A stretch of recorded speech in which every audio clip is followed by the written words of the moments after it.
শুভ সময়। আজ যে বিষয়ের আলাপ করব তা হল মাতৃভাষার উচ্চারণে শুদ্ধতা কেন প্রয়োজন, অর্থাৎ আমরা ভাষার উচ্চারণ ও ব্যবহার কেন শুদ্ধভাবে করব। তার আগে জানা দরকার ভাষা কি। ভাষা হলো আকাশে জমা মেঘ থেকে সৃষ্ট বৃষ্টি।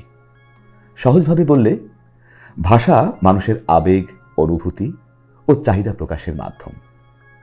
ভাষার মাধ্যমেই মানুষ সৃষ্টি জগতে পৃথক সত্তায় পরিচিত, আর গভীর চেতনায় ভাষাই মানুষের প্রথম ও প্রকৃত শিক্ষা।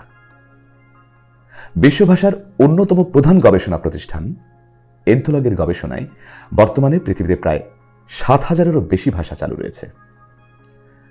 আর বর্তমানে বিশ্বে বাংলা ভাষাভাষীর সংখ্যা ২৮,৪০,০০,০০০ বা ২৮৪ মিলিয়ন। এই সংখ্যা বাংলা ভাষাভাষীকে বিশ্বের ৭ম সর্বাধিক কথ্য ভাষার স্বীকৃতি দিয়েছে। আর এত ভাষার ভিড়ে মাতৃভাষাই মূল্যবান, কারণ ভাব আবেগের প্রকাশে মানুষ মাতৃভাষাতেই সবচেয়ে বেশি পরিতৃপ্ত হয়। ভাষার ব্যবহারে প্রমিত ভাষা বা সর্বজন স্বীকৃত নিয়ম অনুযায়ী নির্ধারিত শুদ্ধ উচ্চারণের বাইরেও প্রতিটি মানুষের আরেকটি উচ্চারণের প্রচলন রয়েছে, আর তা হল ভাষার অঞ্চলভিত্তিক উচ্চারণ বা আঞ্চলিকতা, যার সাথে জড়িয়ে আছে মায়ের বুলি, মাটির ঘ্রাণ, ঐতিহ্য ও আবেগ।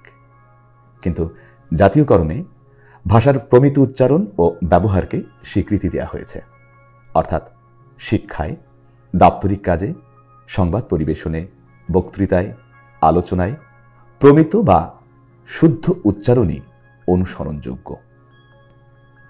পৃথিবীর একমাত্র ভাষা রক্ষার যুদ্ধটি ১৯৫২ সালে বাংলাদেশেই সংঘটিত হয়েছিল। এই যুদ্ধ কি বাঙালির শুধুই আবেগের প্রকাশ, নাকি আরো কিছু? তার উত্তরও মিলতে পারে এই আলাপে। তো চলুন দেখে নেই ভাষার শুদ্ধ উচ্চারণ ও ব্যবহার কেন এত গুরুত্বপূর্ণ। ভাষার শুদ্ধ ব্যবহার মানুষের জীবনের বিভিন্ন স্তরে গভীর প্রভাব ফেলে। তাই ভাষার শুদ্ধতা প্রতিটি ভাষাভাষীর নৈতিক দায়িত্ব। এর অনেক কারণ রয়েছে, তার মধ্যে প্রধান কয়েকটি আজকের আলাপে তুলে ধরছি। ১. ভাষার শুদ্ধতা ধারণার স্পষ্টতা ও পেশাদারিত্ব তৈরি করে। ২. বিকৃতি রোধ করে প্রজন্মের জন্য সাংস্কৃতিক পরিচয় ও ঐতিহ্যকে বাঁচিয়ে রাখে। ৩. ভাষার বিলুপ্তির ঝুঁকি কমায়। ৪. ভাষার মর্যাদা অক্ষুণ্ণ থাকে। ৫. ব্যক্তি স্বাতন্ত্র্য ও বুদ্ধিবৃত্তিক সভ্য সত্তা তৈরি করে আত্মমর্যাদা বাড়ায়। এবং ৬. আত্মবিশ্বাস বাড়িয়ে আত্মপ্রকাশের ক্ষমতা তৈরি করে। তাই ভাষার শুদ্ধতা শুধু একটি আবেগ নয়, এটি নিজ অস্তিত্ব বাঁচানোর দায়ও।